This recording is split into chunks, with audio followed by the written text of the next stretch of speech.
On today's news, WWE are considering a major NXT call-up. Seth Rollins says he was hurt by WWE. Lots of WWE draft details and information. More on WWE's plans to keep Adam Cole in the company and more. It's day 101 of my championship reign and it's not stopping anytime soon. So now, over to my manservant who can do the honors. Dance, Ollie. Subscribe and enable notifications to always on for daily wrestling news videos. Support WrestleTalk!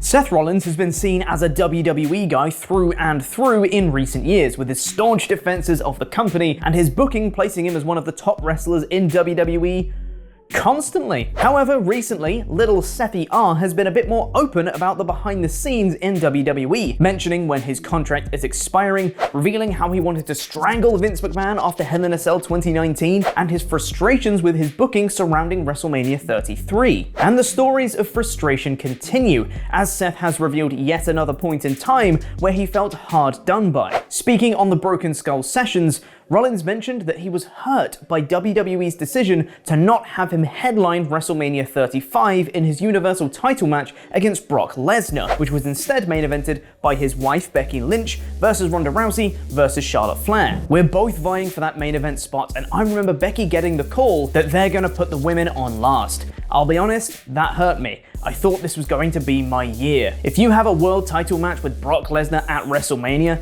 99 out of 100 times that's going on last. Except this year, when my wife was as hot as any babyface has ever been, and she's got a perfect foil in Ronda Rousey. There's no question that in 2019, that's the year that main event has to go on last. I'm so happy for her, but I'm torn in this personal disappointment that it's not me. It was a tough spot. How do I navigate this? How do I be upset for myself and feel what I need to feel, while also being happy for her and excited for her moment? Perhaps Seth will one day get his WrestleMania main event, if you don't count the WrestleMania 31 cash-in, which it seems he doesn't, or maybe this will be another CM Punk, another guy who's looking for that pinnacle and never quite reaches it and leaves the company frustrated. Seth Rollins to AEW confirmed. But as it turns out, maybe Seth can articulate his frustration slightly more openly on WWE TV now, as at Extreme Rules, Bobby Lashley dropped an S-bomb calling Big E a chicken shit. I know. Doubling down on this, the recap of the promo on Raw did not censor it, and on last night's NXT 2.0, which Tempest will have a review of at the end of this episode, Bron Breakker dropped an S-bomb of his own, which also wasn't censored. Seth responded to this by tweeting, "I guess we can say shit now. Very exciting. Hashtag shit. You might be able to, Seth, but I still can't. Shit. Shit. Whoever is in charge of this censor needs to get their shit together." Hey, that one wasn't censored. And speaking of NXT 2.0, it seems that despite the new feel of the show, the more things change, the more they stay the same, as we might be on the verge of the roster being absolutely gutted to feed the main roster. The WWE Draft begins with this Friday's SmackDown and concludes on next Monday's Raw, and according to Dave Meltzer on Wrestling Observer Radio, there are many NXT call-ups expected over the two nights, with the NXT call-ups becoming a significant part of the draft. Andrew Zarian of the Mat Men podcast also reported that NXT will be involved in the draft. Do you remember when NXT was at Survivor Series in 2019 and felt important? Good times. Aaliyah was actually called up to the main roster months ago as a trade for Mandy Rose, but she has yet to debut on Raw or SmackDown. Meanwhile, there are several other people who have been having dark matches, such as Dakota Kai and Austin Theory, who would seem like shoo-ins to appear on either night. But those are some NXT veterans. What's more interesting is that WWE are reportedly considering calling up the very new and very awesome faction of Hit Row, made up of Isaiah Swerve Scott, Ashante the Adonis, Top Dollar, and B-Fab, in the draft. This is according to John Alba on Twitter, who tweeted saying, "Hit Row is one of the names being discussed for a main roster call-up from NXT for the WWE Draft, I'm told. Whether it ultimately gets the call will remain to be seen, obviously, but Andrew Zarian reports NXT will be involved in the draft. They seem a natural fit for Raw." Yes, Hit Row.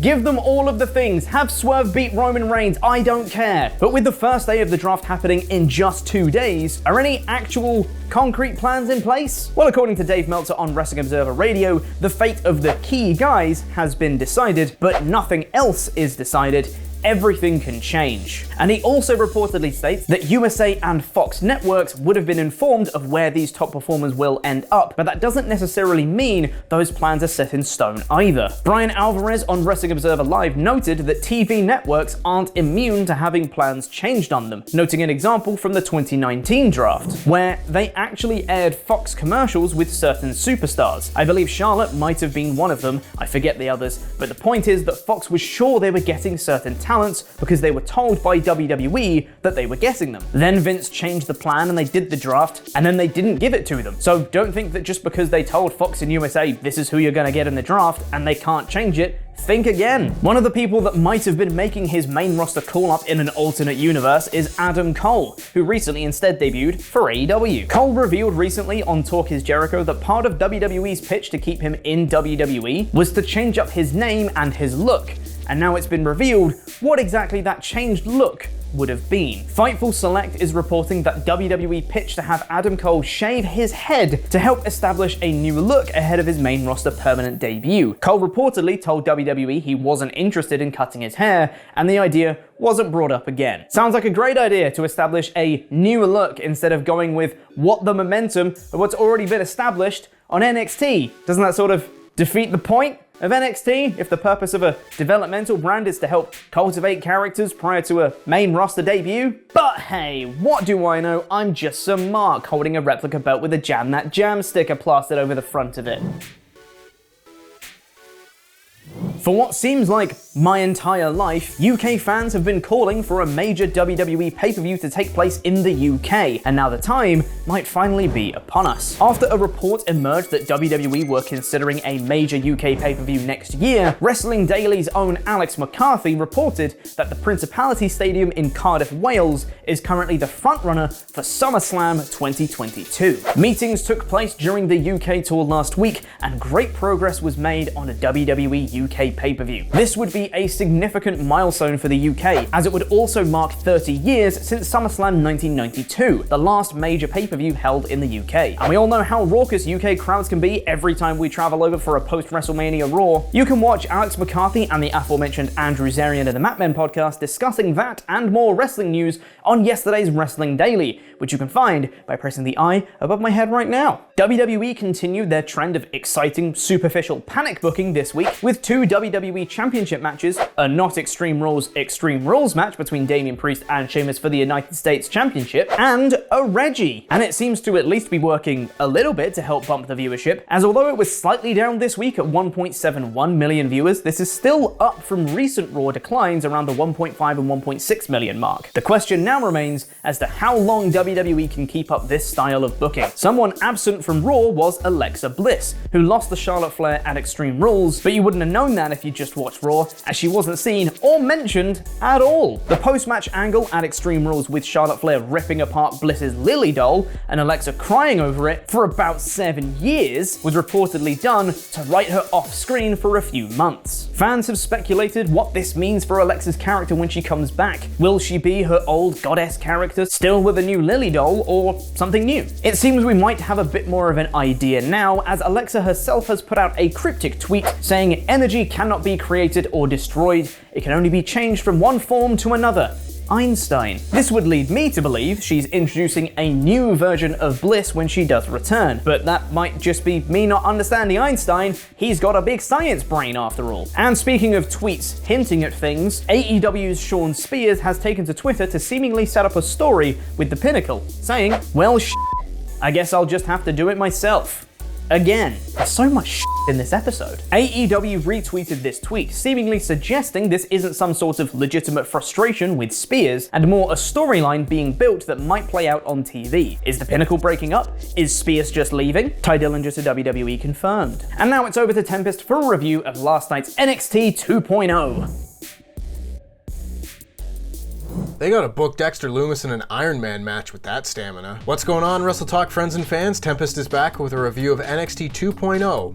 in about 5 minutes. So this show kicked off with a fairly rambly promo from Hit Row as they talked about Legado del Fantasma. Still, it's been several months. Can we get to the point, please? Before B-Fab took on Elektra Lopez in a no disqualification match. This match was more extreme than anything on Extreme Rules, as Elektra Lopez managed to get the win with the Blue Thunder Bomb after dropping B-Fab throat first kinda on a steel chair. Really, she dropped her ribs first on the chair, but B-Fab sold her throat, so close enough? So this wasn't too bad. This gets a 3 out of 5. We then got a promo from the worst character in NXT, Joe Gacy. He came out and talked about how this is a safe space, and he didn't get canceled, and everyone who disagrees with him is triggered. Get woke, Scully. I have no idea what the point of this character is, but I would bet money that Joe Gacy will eventually become the leader of a faction called Cancel Culture. This is the absolute dirt worst. This gets a 1 out of 5. Immediately after the promo, we got a match between Zion Quinn and Oni Lorcan, as Zion managed to pick up the win with a flying forearm. Lorcan did get some offense in, but this was basically a squash for Zion Quinn, and he looked good in the match. He's got very good presence and a good look about him. He has a lot of potential, and this match was a pretty good start. Nothing wrong with it, just not too much to it. This gets a 3 out of 5. We then got another promo segment as MSK came out to talk about how dominant they were before they were interrupted by the Grizzled Young Vets,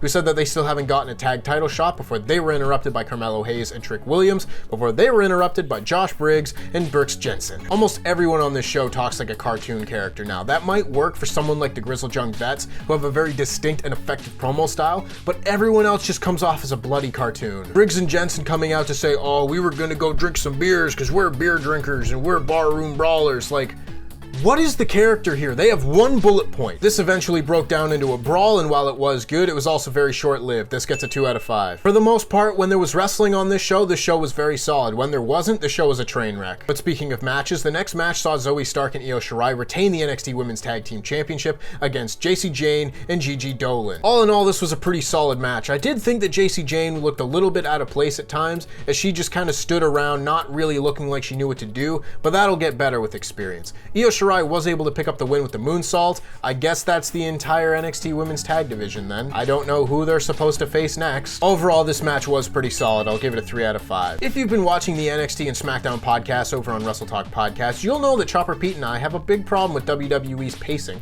And boy, did that ever bleed through onto this show. See, Boa came out for the next match when they cut to commercial, which is already a strike against them, but when they came back, they cut to a Braun Breaker interview segment, and then went to a Tommaso Ciampa interview segment, and then went back to the ring. If this were real and you were scheduling these segments, why would you send someone to the ring for a match and then schedule 2 separate interview segments before the match? It makes 0 sense and it needs to stop. Who am I kidding? It's not going to. Boa then took on Andre Chase in his dumbass Chase U sweater and beat him with a reverse DDT. Chase had gone out and gotten in Mei Ying's face. I don't know why you would do that. She always breathed smoke in people's face, and sure enough, she breathed smoke in his face. Metal in your lungs. Tion Shaw has long since jumped the shark with me. I don't know where we're going, and I don't know why we haven't gone anywhere in the last 8 months. This gets a 1 out of 5. Over it. The next match, though, was very good, as Roderick Strong defended the NXT Cruiserweight Championship against Grayson Waller.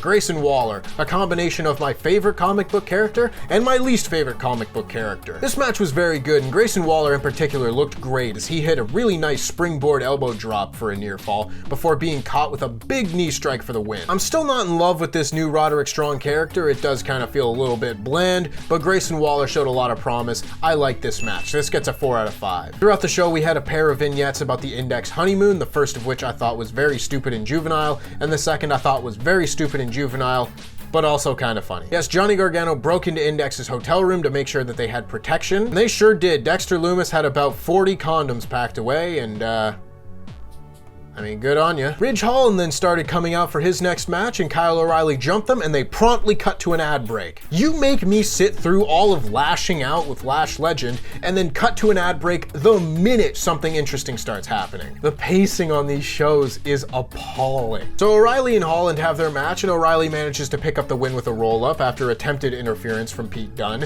before Von Wagner came out to even the odds against Pete Dunne and Ridge Holland. This was solid, albeit not spectacular. This gets a 3 out of 5. 5. And then we got the main event as Raquel Gonzalez retained the NXT Women's Championship against Frankie Monet. This was a fairly solid TV main event, although I never felt that Frankie Monet was particularly close to winning. That's a shame too, because at one point in time I did think that Frankie Monet might be the person to dethrone Raquel Gonzalez as champion. Instead, they just had a fairly decent back and forth match with Raquel Gonzalez winning with her choke bomb. That appeared to be the show before Raquel was attacked 3-on-1 by Toxic Attraction, with Mandy Rose appearing to be positioned as Raquel's next challenger. Since returning to NXT, Mandy Rose has a total of 0 singles wins. I sure wish she had more than that if she's going to be challenging for the NXT Women's Championship, but perhaps she can get them now. I thought this was a fairly decent main event segment, although it didn't blow my mind. This gets a 3 out of 5. Guys, I will be honest, I did not like this week's episode of NXT. There were a couple of matches that I thought were better than average, but on the whole, this was not a good week. The pacing and the really poor characters and promos were just bringing me down throughout the entire show. This is NXT 2.0. This is edgier, and it does have a lot of characters. Not good ones, but characters. I'm gonna give this show a 3 out of 5, and even still, I think I'm being generous. And that just about wraps it up for me. If you want to hear more of my thoughts on this week's show, make sure you go over to WrestleTalk Podcast later on today, where myself and Chopper Pete will be breaking down the entire show in detail. Until then, LIW for life, jam that jam. Go subscribe to all the channels, you know what to do. This week, we'll be playing Snakes. Designed by Phil Walker Harding and published by Big Potato Games. It's a trivia game with a sneaky, slithering twist in the tale, which you'll understand as I teach you the rules.